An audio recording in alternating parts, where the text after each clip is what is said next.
What's up, gamers? It's Above, and today we'll be diving into the Lake of Shadows Grandmaster Nightfall guide. The game has changed significantly since the last time this GM was in the rotation, dating all the way back to Season of Arrivals. Back then, we had taken armaments for unlimited heavy ammo, taken barrier for insane damage resist, and oppressive darkness to put debuffs on literally everything. Though we don't have all those crazy tools at our disposal now, I would still consider Lake to be one of the easier Grandmasters to farm, simply because it's the shortest Nightfall in the game. That being said, there are definitely parts of this Nightfall that can cause teams issues, which is probably why you're here. So today, we'll be covering the best team comp, loadouts, and positioning strategies to make this GM a breeze. If you find this guide useful, a like and subscription would be greatly appreciated. Now let's get into it. Starting with my recommended team comp, we ran one Well of Radiance Warlock with Phoenix Protocol, one Bubble Titan with Helm of Saint 14, and one Bottom Tree Tether Hunter with Aeon Swifts. Well is great for speeding up ad clear in the densest portions of this Nightfall, and bypasses the immune shield of the boss during DPS. The Bubble Titan with Helm is great for dealing with overload champions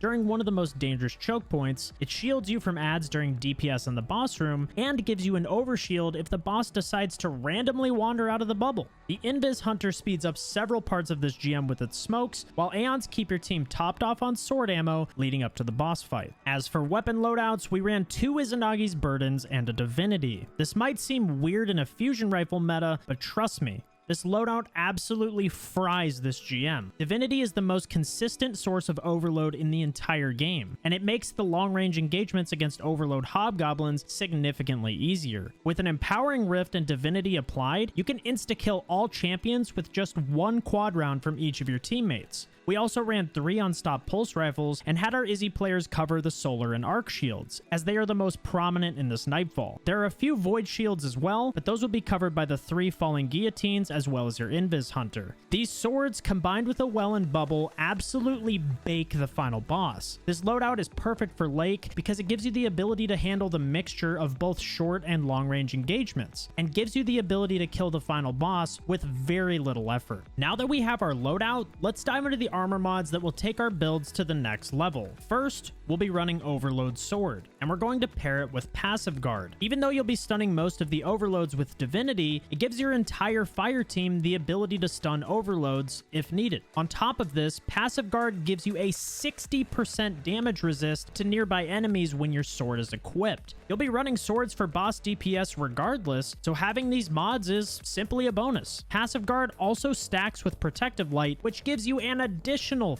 50% damage resist when your shields are broken. These mods allow you to play way more aggressive in close range engagements, while Izzy and Div give you the flexibility to sit back when taking out overload snipers. We'll be pairing this with Taking Charge and Shield Break Charge to make sure we always have the ability to proc Protective Light. Taking damage resists even further, we'll be using Solar Resist and Concussive Dampener to prevent getting one-shot by the fire from the Taken Knights, as well as the boops from the Unstopped Phalanxes.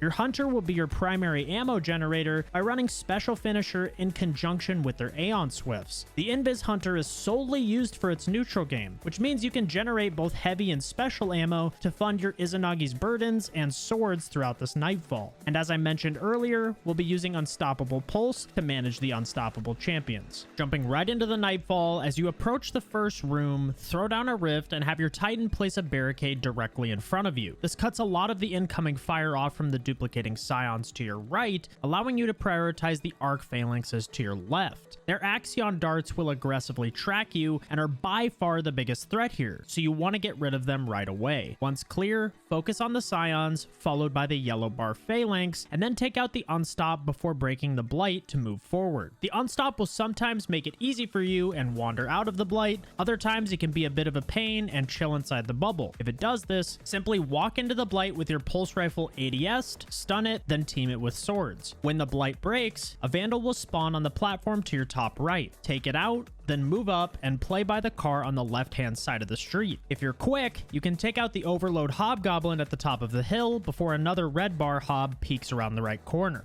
You'll want to prioritize hobs in this Nightfall as they have the ability to one-shot you. Push up to the top of the hill and play the cover of the buildings. You'll want to clear the wave of oncoming thrall and pick off the 3 hobgoblins looming to the back left and on top of the wall to your right. As you're doing this, 2 unstoppable phalanxes will make their way towards you, so keep an eye out. You can bait these guys down the hill if you need to, get finishers, and then push up and break the blight. As you do so, be ready to stun the overload on the catwalk in front of you. I like to send one person forward with an overload sword to quickly kill the overload after the div player has stunned him. The next area is by far one of the most frustrating parts of this Nightfall, because you have goblins chaining their immunity shields to one another, often making the solar shielded captains immune. This is where I like to throw down a lot of utility. If you have nades, toss them into the crowds of goblins. If they have their Well of Radiance up at this point, feel free to throw it down in a safe spot, and you'll have the ability to over-penetrate any of the immune shields. When you do this, focus on the solar captains first, then clear out the rest of the trash mobs. Your warlock will get the maximum 50% super regen from all of the ads you'll be slaying in the well. Once the road is clear, look to your right and begin baiting the 2 unstoppable champions towards you. You have lots of room to work with here, so whittle them down and get finishers to top off on ammo before moving forward. Before breaking the next blight, have your Bubble Titan and Invis Hunter push up to the truck at the end of the street. You'll want to leave your Warlock behind to break the blight, as they'll be using Divinity and have the ability to break the shield of the massive Arc Phalanx that spawns in. As the blight breaks, pop the bubble on the truck and watch 2 overload goblins appear in front of you. This approach makes it so much easier to get rid of these guys, as you can simply spin to win with your overload sword and take them out in seconds. As you're doing this, your Well Warlock will be clearing ads from afar and breaking the shield of the Arc Phalanx. Once the area is clear, a blight will appear on the door, and we're moving on. As you descend into the sewers, take your time clearing the ads on each platform. There will be a couple solar shielded captains that you'll need to keep an eye out for. Once clear, break the solar shield of the name taken captain at the bottom of the sewer, smoke your teammates, then team it with swords to take it out quickly. As you make your way out to the bridge, smoke your teammates, stun the champions, then throw down a well and sword them to take out the unstops quickly. Feel free to get a finisher here if you need it. Have one person focus on killing the hobgoblins at the back of the bridge while your teammates clear the ads in front of you. This will make the back half of this encounter much easier to deal with, as the hobgoblins won't be able to shield the overload champion and gets rid of the sniping one-shot potential. You can even kill the first overload champion from here, which is nice since you'll be out of its aggro range. Once dead, push up to the first catwalk and get a head glitch on the second overload champion below you, then take it out. Before pushing forward, make sure to focus on the solar captain at the back of the bridge. If left alive, it can cause problems when engaging the next 2 champions.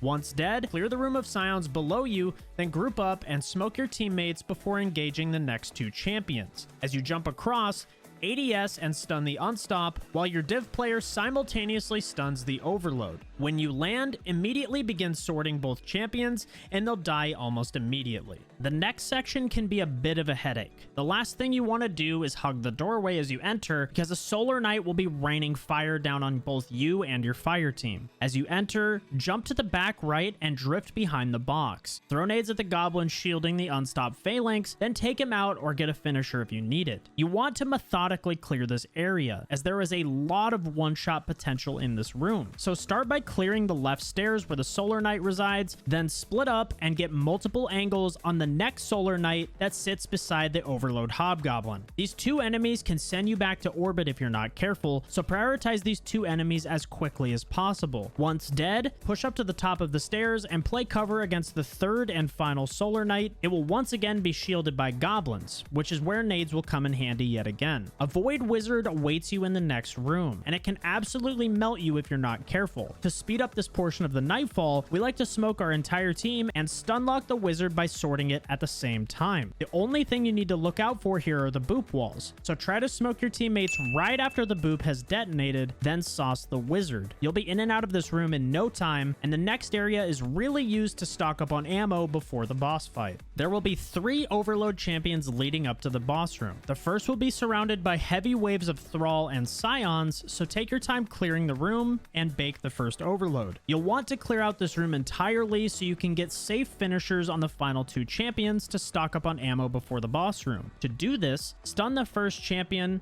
get it low, and when you go in for the finisher, have your div player simultaneously stun the other overload champion at the top of the tunnel, allowing you to get a safe finisher. Restun the second overload and make your way to the top of the ramp to get a second finisher if you need it. Now, the easy part. Clear ads, take down the blight, and as the phalanx spawns in, pop a well and bubble on top of it. Weapons of Light combined with Well's ability to penetrate the phalanx shield makes this boss fall over. Simply do 5 light attacks, followed by a heavy attack, and rinse and repeat until the Lake of Shadows Grandmaster Nightfall is a GG. If you found this guide useful, a like and subscription would be greatly appreciated. I also do GM helps live on stream several days a week over at twitch.tv/above, so feel free to swing on by the stream. That's it from me. Thank you so much for watching, and I'll catch you next time. Peace!